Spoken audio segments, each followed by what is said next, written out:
দেখো আমি আজকে কোথায় এসেছি, রানী রাসমণি মন্দিরে এসেছি। তো আজকে ডেকোরেশন কথা ছিল, কিন্তু এত জল বেড়ে গেছে এর জন্য আর হচ্ছে না।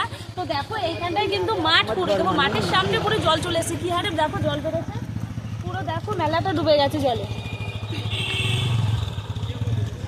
দেখো মন্দিরটার কাছাকাছি কিন্তু জল চলে গেছে,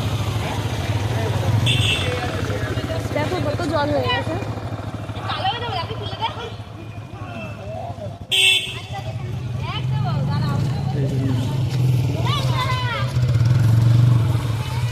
তো দেখেছো কত জল হয়ে গেছে।